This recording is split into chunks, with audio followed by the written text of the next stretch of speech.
Morning everyone, it's Cara here and today I'm at Dragonfly Fabrics and I wanted to take some time out to share with you the wonderful art gallery jersey they have.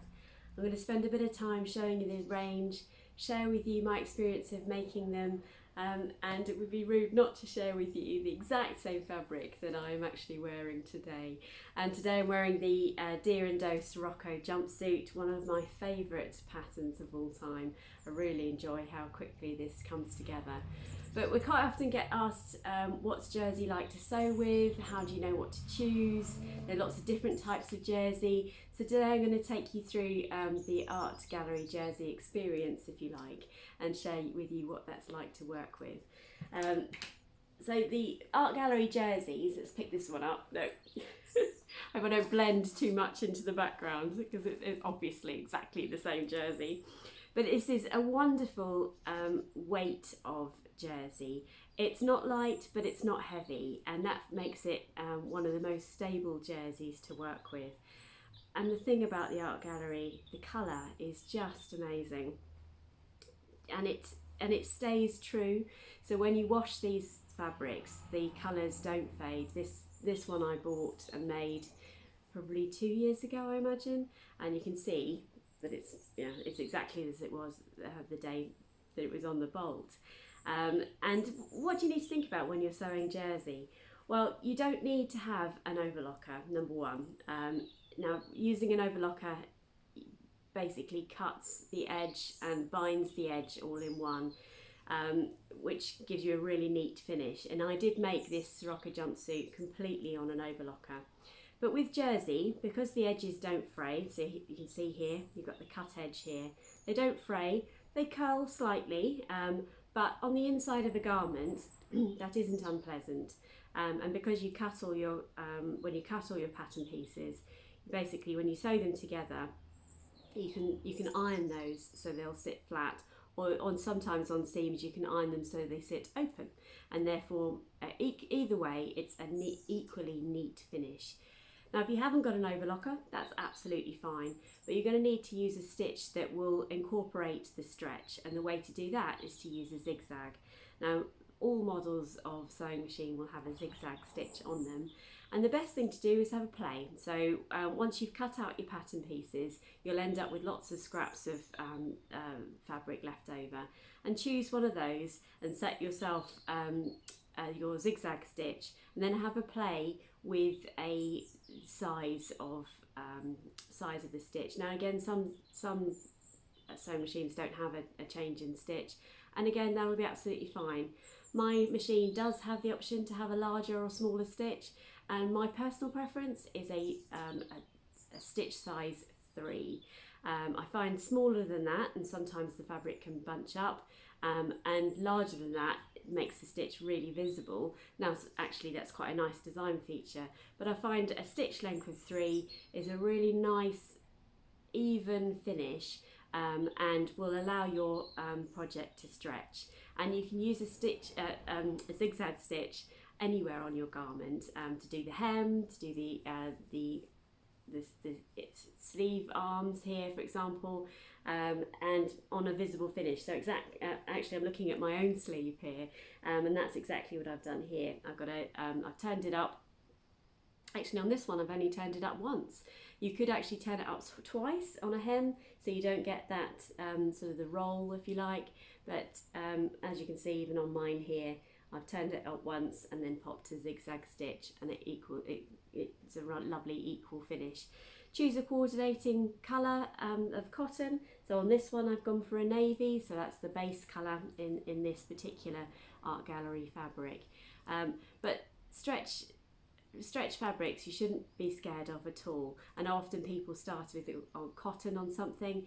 My personal recommendation is, if you've not used jersey before, start with a really good jersey like this, because they are more stable. A viscose jersey contains a lot more elastane, and it's often a lot more lightweight. It'll be more slippery, and you'll find that when you cut that, potentially that will roll even more. So you can see there the cut edge, you've just got a tiny roll here. So actually with my fingers there, if I come in a little bit more, you can see that you can easily roll that back, and actually if you iron that, it'll stay flat. This actually feels more like cotton than jersey. It's just a beautiful combination. Whereas a viscose jersey, as I say, is a lighter weight. It will move around more, and if you're only just starting out in jersey, that might just increases, makes it a little more tricky. Not impossible, but a little more tricky. So my recommendations start with something like this.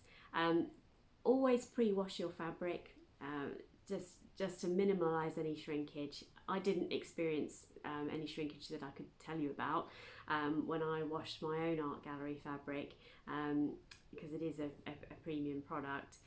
But always pre-wash, and I always line dry my fabrics, although I am absolutely certain this has been through the tumble dryer at some stage. It's not something I recommend, but I know it survived it, so I'm just being honest with you there. So yeah, wash it, dry it, and then you're ready to cut out, which is very exciting. I use a zigzag stitch, as I say, and enjoy the colour. Let me take you through some of the other ones here, although I am rather addicted to this one. Let's have a look. These are all available on the website. Look, this one, I've seen this on lots of other YouTube channels actually, but look at that, look at the colour in that. It's so lovely. And with that one you could do a white coordinating thread, or again even navy, but you could go pink on that as well. That would make a beautiful sort of Agnes top from Tilly and the Buttons, for example. Or let's have a look here. I picked up some other ones. So the Lucinda dress from the Friday Pattern Company. Now I've not personally made this one, but it is very popular. If I show you the line drawings on the back there, it's got this gorgeous centre section here that is sort of drawstring, creates this ruching on the front. Really simple design, lovely A-line skirt. They've actually they've made that up in a velveteen on the front cover there, which would make a beautiful sort of Christmas Day dress or something like that, wouldn't it? But it would look sensational in these art gallery fabrics, because that's the sort of pattern you want. A pattern with these art gallery fabrics, you want a pattern that will let the fabric do the talking. What else have I picked up here? Let's have a look. This is a very popular one, the Westcliff dress. Again, a lovely suit. It's got a mock wrap front on this one, and then you can either do a simple A-line skirt, or you can add a tier at the bottom here. But something, let me turn this way and pick up some of these fabrics.